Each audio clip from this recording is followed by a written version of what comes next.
It's Monday on Foster Live. Courtney is in the studio today, and it's always good to have you on Mondays. It's always good to be here. Good, and I love having you here because you have so much knowledge, and you're my friend, and we get to spend time together. So I am glad that you are here today. Have you seen the new movie? It's the one with... Instant Family? It's the Family. Is that the one you're trying to say? Yeah.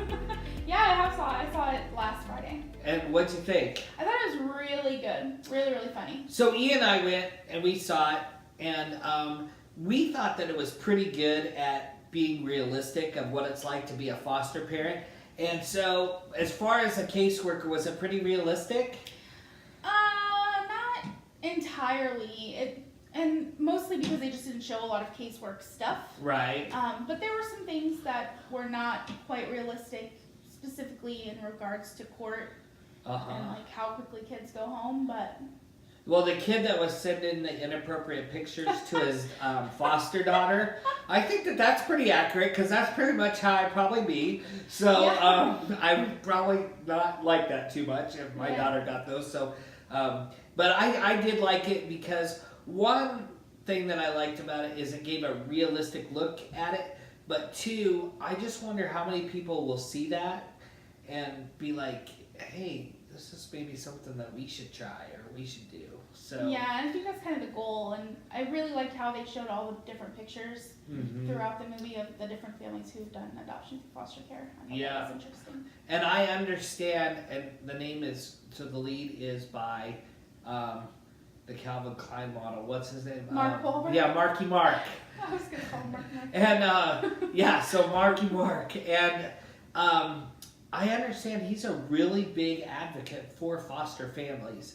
Yeah. And I think that's really cool because we could use more celebrities that advocate for foster families and foster children because there's such a big need there. Absolutely. If you have not seen Instant Family, I encourage you. It's in the theaters now. I'm sure it's going to be in on your red box and all that stuff real soon where you can get it. But Instant Family with Marky Wahlberg is out in theaters now. Go see it. And if you're thinking about fostering, that's probably a pretty good indication as to what you're going to be going through. So today we're talking anorexia, bulimia, and eating disorders. And we know that a lot of young people go through this, but a lot of kids in care go through this as well. And it's kind of shocking to me. When I was looking at the statistics, it's not just because you want to get skinny. There's a lot of underlying things that are going on when these kids have eating disorders. And I was kind of shocked about it. And so I thought it would be important to break it down, especially if you haven't ever been around somebody that has an eating disorder. I think today's going to be a good show. We're going to try to show you some signs. Yeah. And we're going to talk about the different eating disorders that there are. And then we're going to give you some helpful hints on how you can get help if you ever have a child that comes into care that has an eating disorder. And surprise, eating disorders don't just happen in girls. No, not at all. Boys are just as likely to have an eating disorder nowadays as females are. Yeah, and it could be media-oriented, it could be sport-oriented, and we're going to talk more about that. When we come back, it's Monday on Foster Live. Courtney, I'm so glad that you are here. We'll be back after these messages. Hey, it's Rob. And Tristan on Foster Live. Join us Wednesday for Adoption. Only on Foster TV. Welcome back. It's Monday on Foster Live. Always good to have Courtney in the house with us today. Today we're breaking down eating disorders, anorexia, bulimia, and what's the other one? Binge eating. Binge eating. And so we're going to break those down for you. I always get them confused. So I always thought anorexia was when you made yourself puke. And then I thought bulimia, and you always say purge, but I say puke. And then bulimia I always thought was when you starve, but I have them all wrong. So I'm going to let you explain what is the difference between all three. What are the three eating disorders? So there's three main eating disorders that are classified under the DSM-5, which is the diagnostic manual that's used. So that's anorexia, which is the restriction of intake of calories in food. Okay. And then there's bulimia, which is the binging on excessive food, and then purging, which is vomiting their food. Mm-hmm. And then binge eating, which can sometimes be purging as well, but is mostly they are on restricted diets, and then they binge, and then they go back to this restricted diet. Okay. And when you say binge, they'll even eat stuff out of the trash. Oh yeah, they'll eat anything they can find. Yeah. I mean, it's pretty intense. I know a little bit about it. In my early 20s, I had a girlfriend who, she wouldn't eat like all week, and she drank a lot of water and lemon, and she'd just be like, oh, I'm not hungry, or she'd make excuses that she ate a lot at her job or whatever. And then like Friday night, we would always go out to dinner, but she always wanted to go to these big buffets. And I was 20, and I could put away the food at 20. And I was one of those 20-year-olds that could eat, and I didn't gain a pound. And so she could eat me under the table, and then almost like, it was almost always, somebody would come to the table and say, oh, is your girlfriend the little blonde? She's in the bathroom, and she's really sick, and I just wanted to let you know. And I didn't know anything about eating disorders, but it started to be kind of a pattern, and I kept seeing it, and she was so thin, and I thought that maybe she had stomach problems and stuff, and then finally she had come to me and actually had been hospitalized and went through a program called Teen Challenge that worked with her eating disorders. And a lot of her eating disorders came from years and years of sexual abuse. Yeah. And so that's where, but she actually struggled kind of with anorexia and bulimia, kind of mixed. So we're looking at anorexia first. Let's break that one down. Let's kind of tear it apart. What are we going to look for in a child that might be anorexic when they come into our home? So this is a new child in our home, maybe the last 3 months. What are we looking for? So you're going to look at their weight. First of all, they're going to be about 15% below ideal body weight. Mm-hmm. So, and then you're going to notice other things, like they're wearing baggy clothes. Right. They might cut their food into really small pieces, take one little bite, Okay. chew for a really long time, Mm-hmm. and then have a conversation, and then take another bite, making their food last for a really long time until everyone else is done, and they have an excuse to leave the table. Okay. They might tell you that they've eaten with their friends in the evenings. Mm-hmm. They might say, I'm not hungry, I ate with my friends, we went to McDonald's, I had a burger. They might Right. be intentionally telling you everything they ate Mm-hmm. because they're trying to hide that they didn't eat. They might be hyper-focused on food, and they might have really weird times to eat when they are eating. Okay. Also, your pets. Yeah. Sometimes they feed them to your pets, right? They'll probably give their food away to your dog. Yeah. Or So the cat, if the cat would eat it. yeah, if you notice they're consistently giving their food away to the pets, that type of thing. Now in our home, we sometimes we get kids and they just are picky eaters, Mm-hmm. and there's a difference between being a picky eater and being anorexic. Yes. And so, kind of how we do it in our home is we're having spaghetti tonight. Ooh, I hate spaghetti. Okay, so I can make you a peanut butter sandwich with some chips and some fruit if you don't want to have spaghetti. And so we kind of do that. If they're refusing everything, there could be a problem. Is that right? Yeah, there's definitely a problem, especially if, it's something that kids would normally eat, like chicken nuggets or french fries. Like, kids are normally going to eat those foods because that's what low-income families who have a history of being in foster care eat. Right. If they're not even going to touch those, there's probably a problem. So as our anorexic kids, are we going to find food in their bedrooms hid too, or not so much? Not so much. You may occasionally if they've binged themselves, but it's highly unlikely you're going to find food squirreled away. And if you do, it's going to be packaged food that they have that's still in the wrapper that they've hidden because they want you to think they've eaten it and they haven't. Right. And also, folks, you want to watch those laxatives in your bathrooms. Yeah. If you have laxatives or you see empty bottles of laxatives, or they're doing excessive natural cleanses, that could also be problematic and a red flag as well. If they're doing cleanse, they might do that today, and they don't need to do one for another how long? That depends on the person and what they're going for, but generally, for children and teenagers in general, there shouldn't be a reason to do a cleanse, first of all. Second of all, if they're going to do a cleanse, it should be something that's healthy, something like, those popular Daniel fasts or keto fasts, things like that. Yep. Not like liquid cleanses. And if they are going to do a liquid cleanse, it should be no longer than 2 days, and it shouldn't happen more than once every 2 to 3 months. Right.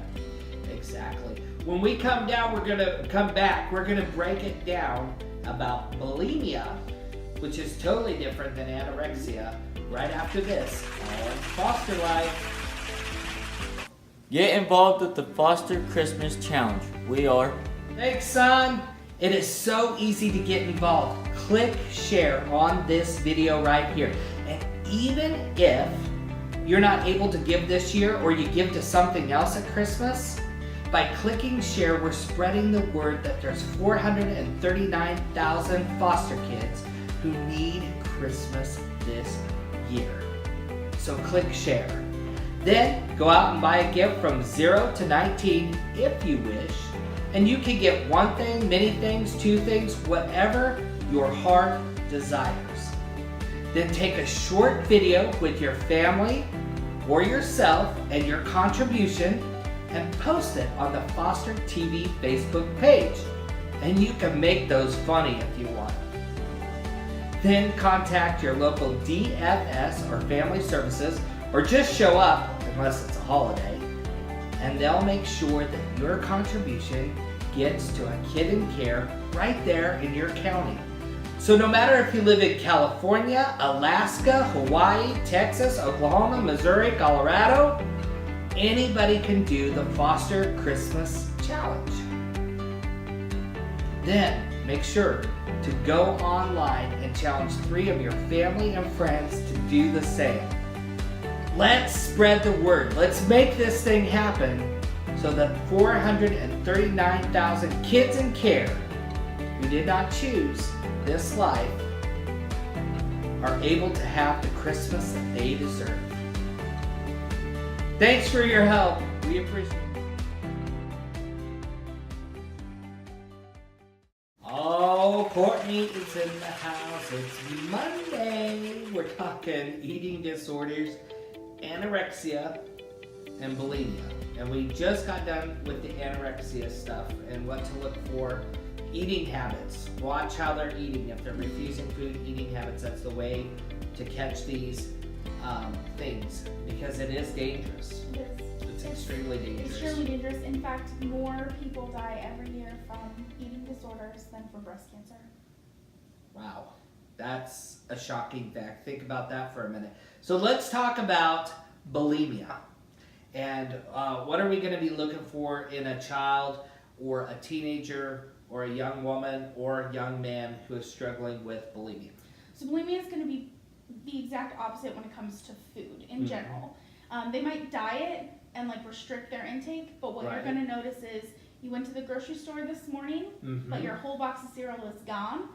Okay. You might notice a smell of vomit in the bathroom, or they might even hide vomit in the waste can in their bedroom. You're going to notice food is just missing. You might find stashes of wrappers or stale food, old food in their bedrooms or in their car if they drive a car. You're going to notice things that you didn't necessarily buy.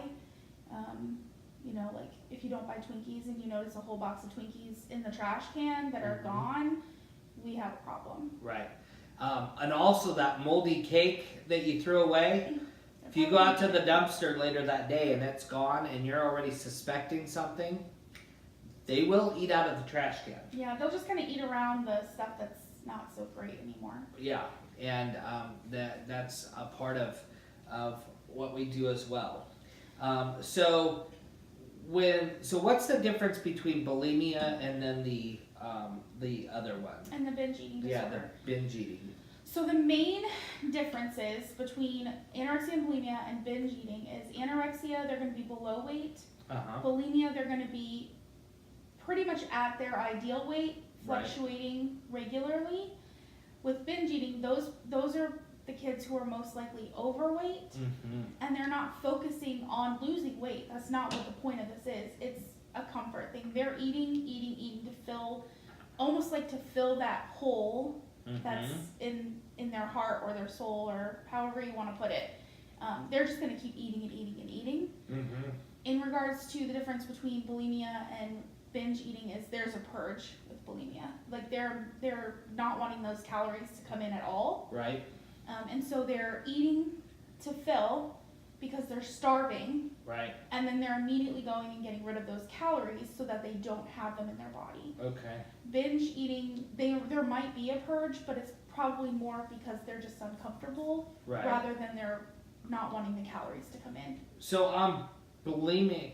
So I would guess anorexia, people that struggle with anorexia, I would guess they probably are calorie counters. Oh yeah, these are the kids who know every single thing that's on their plate and what those calories are. They know butter calories down to the tablespoon. They know salt calories. They're going to fill up their plate with things like vegetables rather than meat or starches. They're going to fill in the taste with salt and pepper and other herbs, things that don't have calories.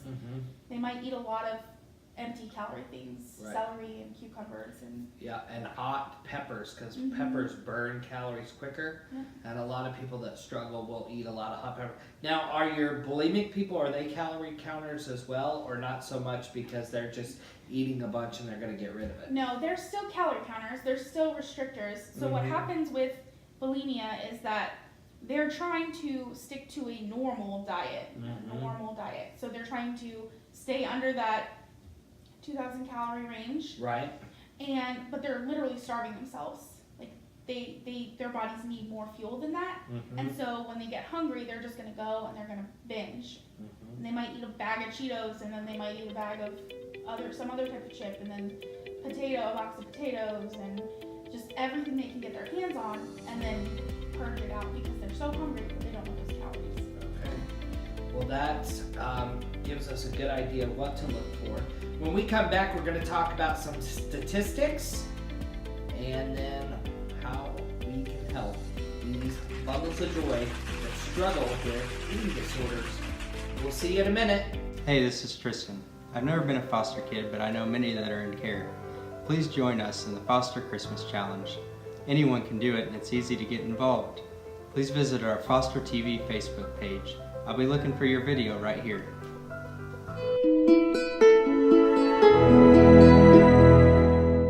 We are here talking about eating disorders today. You're way too chipper for this topic. I know. Well, it's Monday, and I'm trying to start my week out good. We had a really good weekend, I'm not going to lie.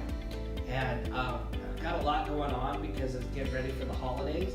But also, I'm ready to do a show after the weekend and kind of get back into the swing of things. So I'm going to get ready today. I'm ready for the week to start. And Wednesday, we're making a huge announcement on our Wednesday show. And I think that's got me kind of keyed up too. So it's kind of fun. Surprises. Yeah, so we're talking about eating disorders today.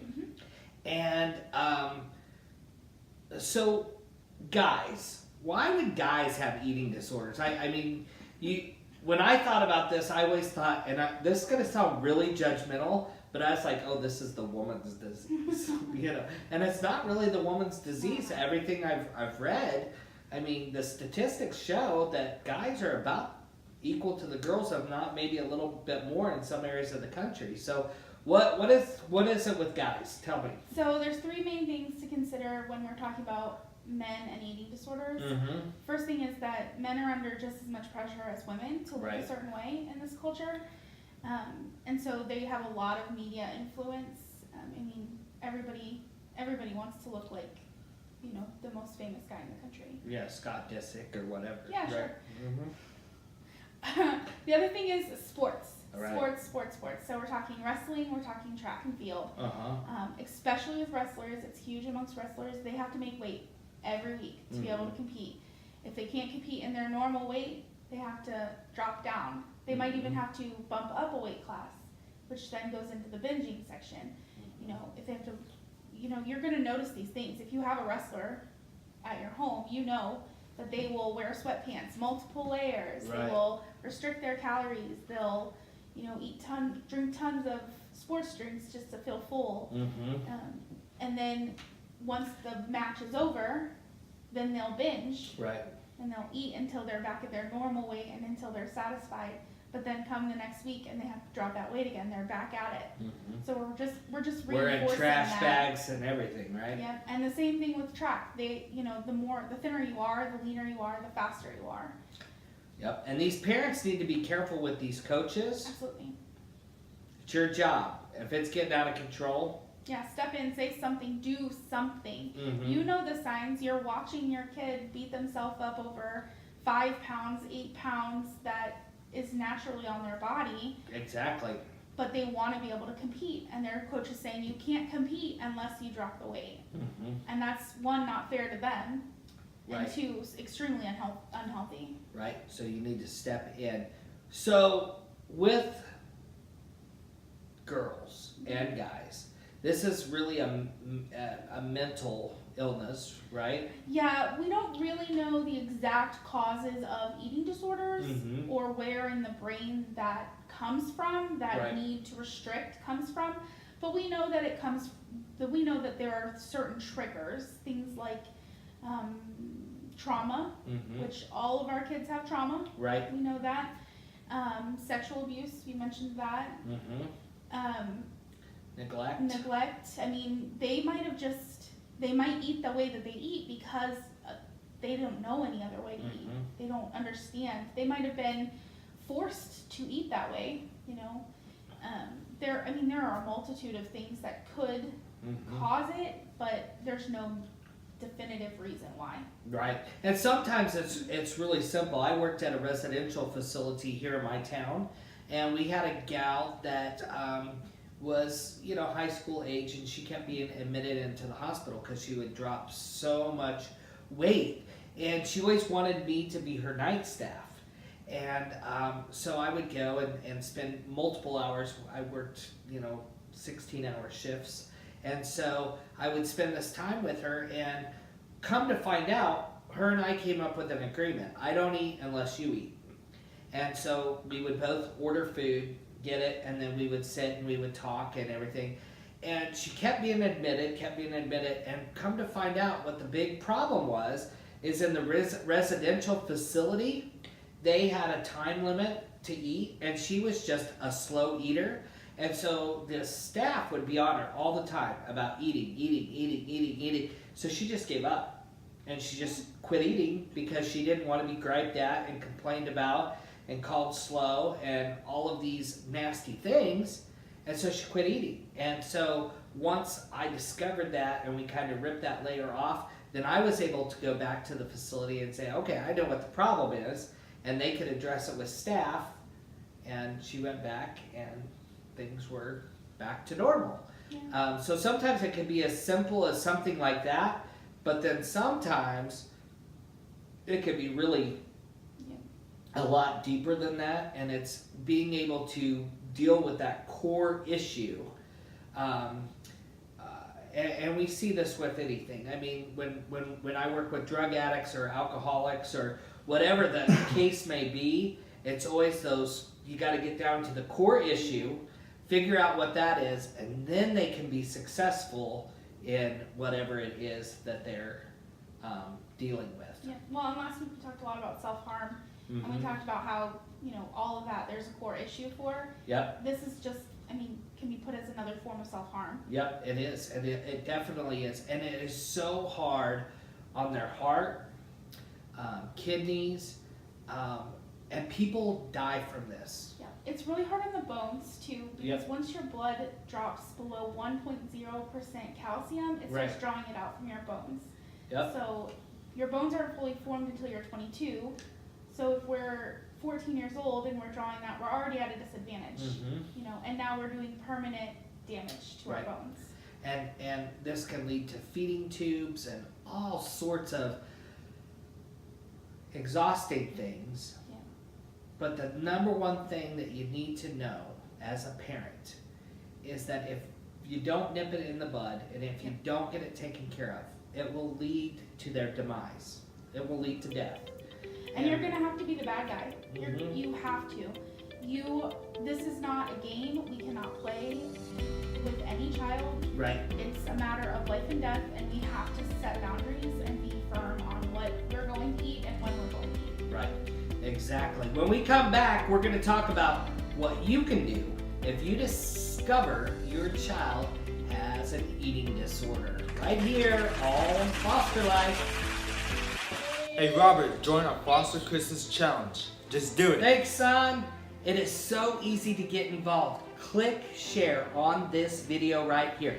And even if you're not able to give this year or you give to something else at Christmas, by clicking share, we're spreading the word that there's 439,000 foster kids who need Christmas this year. So click share. Then go out and buy a gift from 0 to 19 if you wish. And you can get one thing, many things, two things, whatever your heart desires. Then take a short video with your family or yourself and your contribution and post it on the Foster TV Facebook page. And you can make those funny if you want. Then contact your local DFS or Family Services or just show up, unless it's a holiday, and they'll make sure that your contribution gets to a kid in care right there in your county. So no matter if you live in California, Alaska, Hawaii, Texas, Oklahoma, Missouri, Colorado, anybody can do the Foster Christmas Challenge.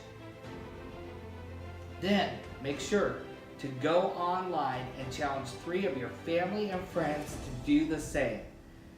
Let's spread the word. Let's make this thing happen so that 439,000 kids in care who did not choose this life are able to have the Christmas that they deserve. Thanks for your help. We appreciate it.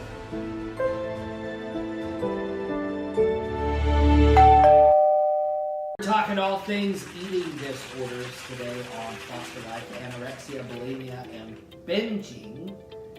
Is that right? Yeah, you got that right. Binging, and puking. Courtney says purging, I say puking. I'll throw it out, whatever. But it's really not funny. It's very serious business. So you find out that your son or daughter who's in your home has a eating disorder. What do we do? So there's 2 number 1 things to do. You're gonna stay calm. Don't freak out. Don't blame them. Don't shame them. Tell them that it's perfectly okay to have these feelings. Yep. But we need to get you help before this gets worse. And number 2, you're gonna seek out a doctor, specifically your physician. Right. And then they can refer you to somebody who's specialized in eating disorders. Yep. You're gonna make sure that you get the child in to see their counselor as soon as possible. And then we're gonna set guidelines and rules around food. So if we're talking about anorexia, we're going to sit down and we're gonna have meals together and you're gonna eat everything on your plate. But we're not going to load their plate up. We're gonna set, and what I would suggest doing is going to Walmart, Target, something like that, getting one of those kids' plates that has the pre-portioned slots. Yep, exactly. And then filling those spaces. That doesn't seem like a lot of food because we're adults and we need more nutrition than that.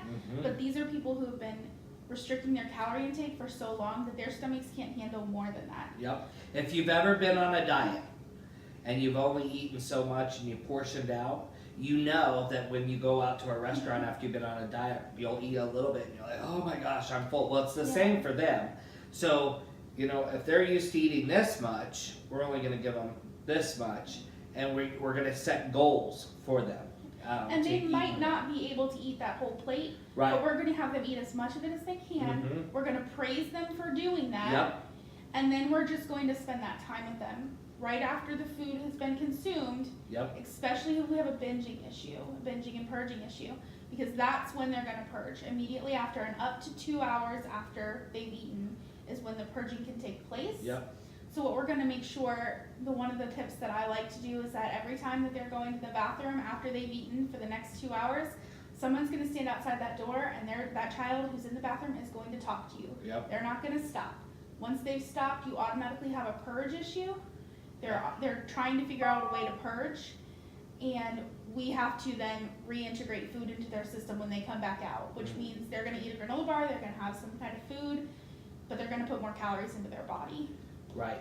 So, and you say sometimes they should sing the ABCs or something. ABCs, or if they have, like, they can recite the Pledge of Allegiance, or while they're in the bathroom. Twinkle Twinkle Little Star, anything at all. They can describe the color of the wall. It's going to be really uncomfortable for everyone involved. Right. But it's not about being comfortable, it's about protecting them. Mm-hmm. And so And we got to do it. so we're setting guidelines for them and boundaries. Also, if they start talking to you, especially if they're a foster child, obviously if they've been with you for quite a while, you know their story. But if they're a child that you've had just a little bit and they start talking, it's really important to journal. Is that right? So that you can pass that on to the doctor and the specialist. Yeah, absolutely. I mean, we talk about that pretty much every time I'm with you. We talk about the importance of writing down what your kids are saying, because even the smallest detail can be the real trigger to what's going on and why they're doing this behavior. When we're thinking about that, we need to make sure teachers are on guard as well, because they're going to be the ones who kids are most likely going to go to, especially if they've been in that school and they haven't had that disruption. Right. They might trust their teachers more than their foster parent. Cool. So it reminds me, when we're talking about journaling, there was a kid in our residential facility, and he would always have these nightmares, and they were about a horse in a barn with hay and everything. And so the staff started writing it down every time he'd have one of these dreams, and he started writing down in detail what the kid said. And they took it to the therapist, and it unlocked the whole root of all of his behaviors and troubles and things that had happened. And when I looked at it, it was about a horse in a barn, and the horse was taken off and all this stuff. And but this therapist knew exactly what that came from. So it's always important when they tell you things, even if you think it seems dumb, jot it down, because it might not be dumb. It might be very important, and it might be the key to getting to the root of that issue. Yeah. When we come back, we're going to wrap it up, and Courtney's going to tell you about a Netflix movie that you can watch that might help you discover if your child is dealing with that eating disorder. Right after this, Hey, it's Courtney with Foster Life, and I'm just here wrapping up some gifts for the Foster TV Christmas Challenge. If you want to get involved, go on down to the store, buy a gift, or 4 gifts, or however many you want, for children from ages 0 to 19. Come home, take a picture with your family or your dog, and let us know that you've done it by tagging us on Foster TV and Christmas Challenge. And then take it down to the local DFS office or Children's Services. And that's it. You're all set. Have a Merry Christmas.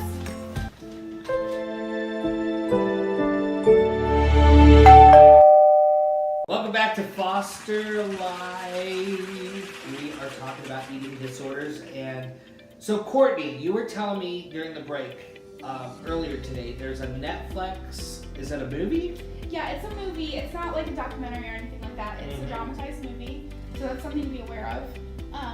But it's called To the Bone. Okay. I watched it recently. It's fantastic, but it does give you an in-depth look of the extreme side of anorexia and what this disease really looks like. It also has these moments where you're seeing the things that she's doing to protect her weight and to keep it off. And so it's a really good way to get clued into some of the signs that you might notice, like hyperactivity, exercise, extreme exercise, hiding and hoarding food, extreme calorie counting, all of those things are addressed in the film.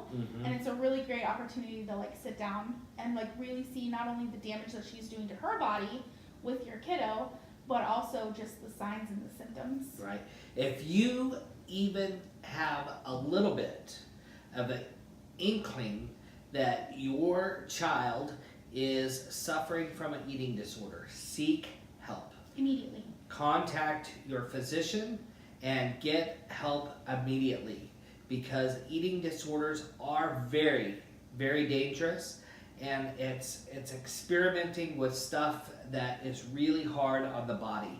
And so the best thing I can say is seek help and make sure to get as much information and services that you can for that child if you suspect that they have an eating disorder. We're 100% behind the Foster Christmas Challenge here at Foster Life.